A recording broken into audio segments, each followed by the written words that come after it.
На државното првенство во одбојка на Македонија во пионерска категорија младите одбојкарки на клубот Љуботен од Тетово го освоија второто место. Сега се повеќе се враќа надежта дека Љуботен ќе создаде силна сениорска екипа со оглед дека клубот моментално работи само со младински групи.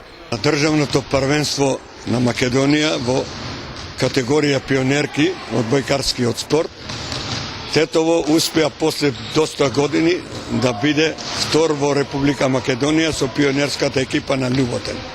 Затоа големи услови немаме за работа, но ентузијазмот и традицијата која имаме со години докажа дека и во послаби услови и со помали, финансиски средства може да се достигне и подобар резултат. Иако тие други екипи, например Скопје, имаа повеќе и сали и услови, може и финансии, но ние успеавме и со помлада екипа да освоиме второ место. Од 16 екипи ние сме втори. Значи голем успех е за ова млада генерација која е многу надежна, талентирана и мислам дека во наредните години ќе покаже уште подобар успех. Одбојкарскиот клуб Љуботен е формиран негде 49-та година и како прв тренер и како најдобар играч бил покојниот брат Бранко Чајка. И јас од него, идејќи по тие надпревари, сум га засакал таа одбојка и сум станал и ја прво одбојкар, па после тоа и професор по физичко сум студирал во Белград и после тоа кога се вратив почнав во гимназијата да бидем професор, таму почнав да спремам одбојка екипа и сме биле со таа екипа и машки и женски меѓу првите. И денеска сме како школски екипи многу јаки и во пионерска и во младинска конкуренција.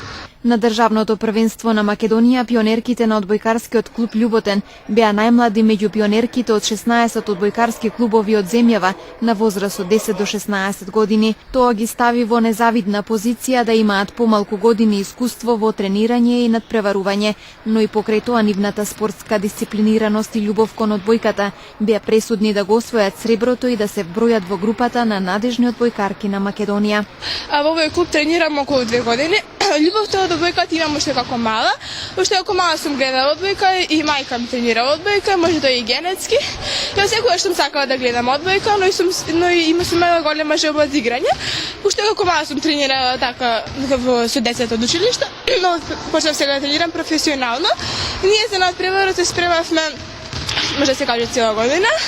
Па имавме редовни тренинзи, таму се загревавме, пуцаме и сме добро организирани. Тренирам 1 година и па од секогаш сум ја сакала одбојката. Кажи ми на колку надпревари си учествувала и еве за последниот колку време се спремавте, што ви беше потребно за да го освоите тоа второ место? Имам учествувано на многу, но турнири имам само 3 и 6 месеци. Ја би им препоручал на тие млади категории, посебно сега во ова време на тие пороци, на тоа, да прво спортот ќе им го развие здравието, после тоа ќе бидат свежи и расположени и за учење и за шетање, ако се здрави, ако се добри. А ако у тој смисол не можеме да направиме, да усалите ги донесеме тие деца, од тоа што сега многу време стојат на компјутери, со телефони, со таблети, значи тоа е негативно за здравјето на тие млади девојчиња или машки. Затоа подобро е спортот кој што ето така ги социализира тие девојчиња или машки, се шетаат по цела Македонија по градовите кај што играат, а исто така имаат перспектива да може да бидат и на меѓународен план тие најдобрите да се посветат како спортисти со одбојкарскиот спорт. Ниту еден успех не е случаен. За секој успешен спортист стои еден посветен тренер и напорна работа, но во основа на се стои љубовта кон спортот и желбата да се постигнат добри резултати. Сигурно во спортот прво е дисциплината. Значи мора се она што треба да го извршат, мора да го сватат прво кроз предавање едно теоретско кратко. После тоа треба да им се демонстрираат тие елементи и да се науча прво као елементарна техника. После тоа е искуство, тренинг утакмици и така. Иначе ако не се совлада основната техника и ако нема тренинг утакмици, значи со подобри противници, тогаш не може да има големи резултати. Значи тога ќе биде некоја импровизација и не се доаѓа брзо до квалитет. Ја мислам дека овие надежи, мислам им докажавме ја као постар, повозрастен тренер, мислам дека добро работиме, затоа што пред, да не речем сега, пред 2-3 децении, ние сме биле прваци у Македонија, исто женска, исто машка по 5 до 6 години. После тоа сме биле и во втора сојузна лига југословенска со женската екипа, едно 4-5 години во врвот, 3-трето, 4-то, 5-то место најдалеко.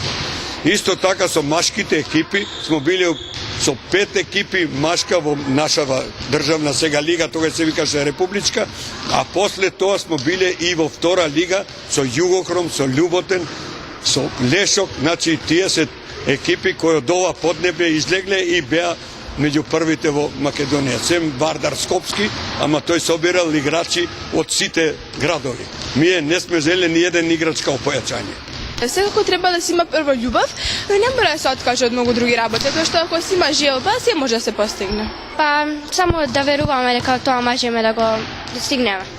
Одбојкарскиот клуб Љуботен во секое време врши уписи на сите заинтересирани љубители на овој спорт, и тоа за време на тренинзите кои се одвиваат секој понеделник, среда и петок од 18:30 часот во спортската сала на основното училиште Гоце Делчев во Тетово.